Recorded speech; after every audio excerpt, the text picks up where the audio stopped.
We've all seen the traditional way of photographing ceramics on a black to white paper background called a sweep.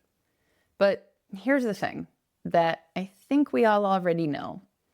Those backgrounds are hard to use. In fact, to put it bluntly, they kind of suck.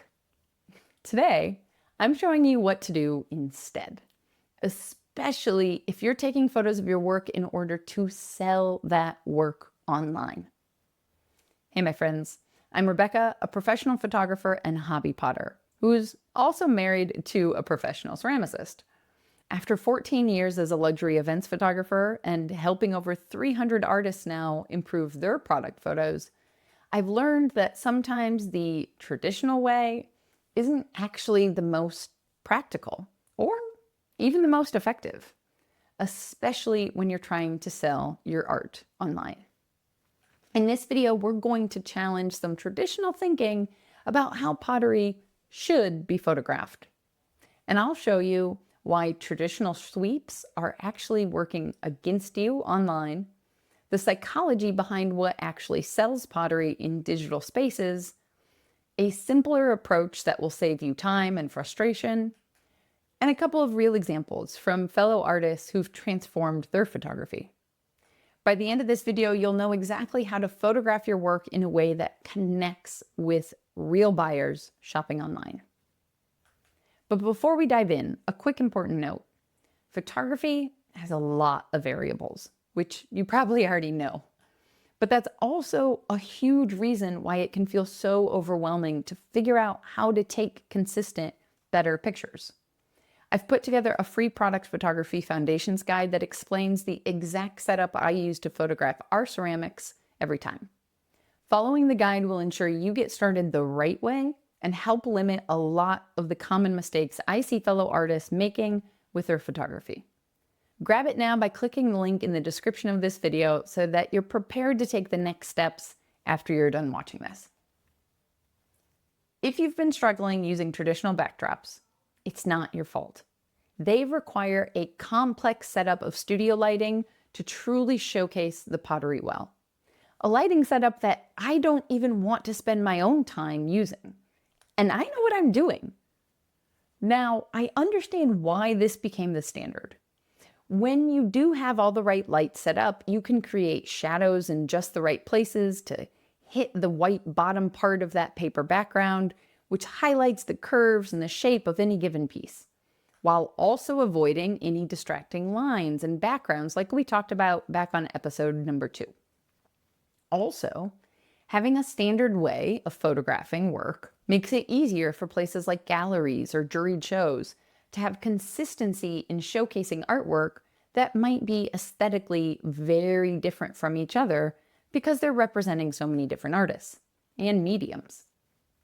But here's the problem. Online selling doesn't work that way. A gallery can showcase work on a neutral background because the gallery probably already has a certain reputation for the quality of the work that they sell.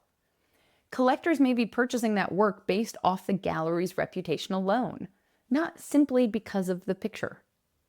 If you don't already have a renowned reputation for what you make, well, we need the photos to pull a little more weight when it comes to the sales process. So what actually works for selling pottery online? Well, it's all about context and connection. When people are just endlessly scrolling through Etsy or Instagram, or maybe your website, they're not curators at a gallery strategically evaluating form. Instead, they're imagining how your piece might fit into their lives. They're subconsciously thinking, would that mug feel good in my hands? Or will the colors of that vase look good next to the print I just hung on the wall? And in fact, those questions are popping up in their subconscious with only half attention to what they're scrolling through anyway, especially on sites like Etsy where the options are seemingly endless. So what do I mean by creating a photo with context and connection? I mean including the subtle extra tidbits of information in your pictures to answer those subconscious questions your potential customers are wondering. When we see an object in context, our brains can more easily project ourselves into the picture. We can imagine owning and using that item. It creates an emotional connection that a floating pot on a black to white background just simply can't do. For example, let's look at these mugs. Which of these two photos gives you a better understanding of the size of the mug? If you were trying to change your habits or start a new calm morning routine, which photo makes you want to buy the mug? Which one makes you more likely to imagine this piece in your home? Drop a comment below and let me know which style speaks to you more. Not necessarily as a potter, but as just a regular human, just as a shopper. Because the photos of your art aren't primarily for you or for fellow artists you might want to show off a little bit to. If you're sharing what you make online with the hopes of one day selling that work, then the photos are for your potential customers. This is a huge mindset shift. As makers, we often photograph our work in ways that we think showcase the craftsmanship, the technical aspects, or the elements we struggled with and finally mastered. Of course we do. That's normal to want to photograph it that way. We love what we do and we're proud of the work that excites us. But that's not necessarily what your customers are looking for. When someone is browsing Instagram or Etsy looking at ceramics, they are spending mere seconds on any given image before they're deciding whether or not to engage further or just scroll on past. In those crucial moments, they're not analyzing your surface decoration technique.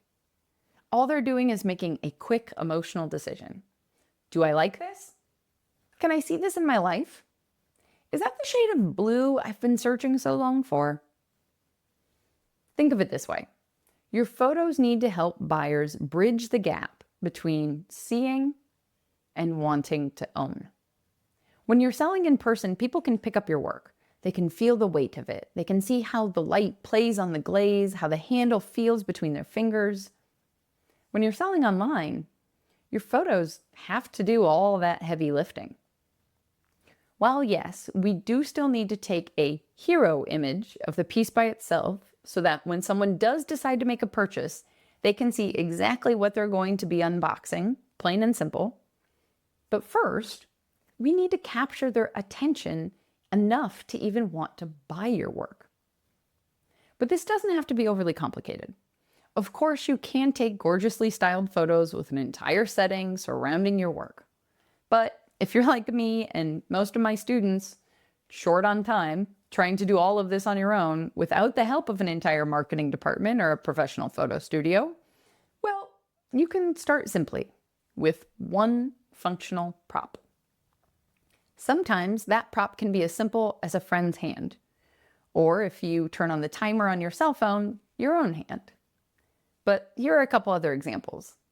If you see the hero shot of our utensil holder, honestly, you might not even have guessed it was a utensil holder because it's mostly just a big, large cylinder when it's by itself.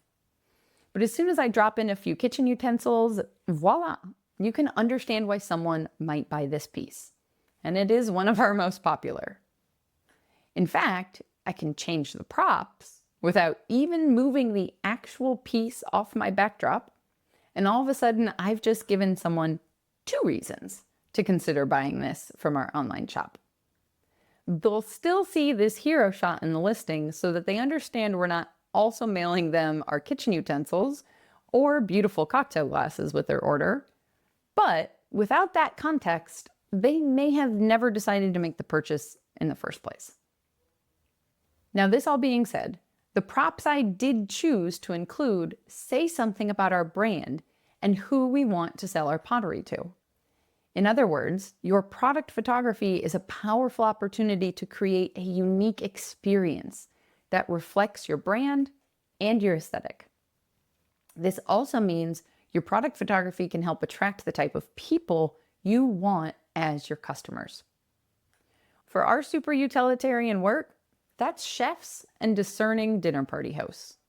But for my past student, Connie, her ideal audience is someone entirely different, and her photos showcase that. Connie works with a lot of local family-owned farms, and you can tell that by looking at her pictures. And that's amazing. As small independent makers, neither one of us have the capacity to try and appeal to absolutely everyone, nor do we really want to. Who each of us naturally gets along with and gravitate towards applies not only to friendships in regular life, but also to attracting whoever your version of an ideal customer is. The more specific you can get on attracting your people, the easier a whole long list of business issues, from producing work that people want to buy that you actually like to make, all the way through to customer service needs and how you communicate with each other. It all becomes easier. Think about the pottery brands or artists that you already follow on Instagram.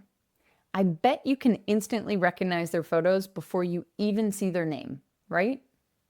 That's because they've developed a visual language that is uniquely theirs. And it attracts their unique customers too. When you develop your own distinctive photography style, something magical happens. Your photos become part of your signature as an artist as well. There is nothing distinctive about the black to white sweep, my friends. So if you're ready to break free from the frustration of the traditional way of photographing your work and start creating images that actually sell your work online, be sure to download my free Product Photography Foundations Guide from the link in the description. It explains the exact setup that I use to photograph our work and a bunch of the examples that you just saw. Following the guide will ensure you get started the right way and help limit a lot of the common mistakes I see fellow artists making with their photography, all while working to attract the attention of your potential customers. Grab it now by clicking the link in the description. Now, we talked a lot about online shopping today. Coming soon, I'm working on finishing up a video about the top photos you need in any online listing to increase your chances of selling your work. So if you found this video helpful and want to keep learning about how to take better photos faster, be sure you've hit subscribe so you don't miss out on the next videos. Until next time, my friends, go get back to making your dreams a reality, because together, we've got this.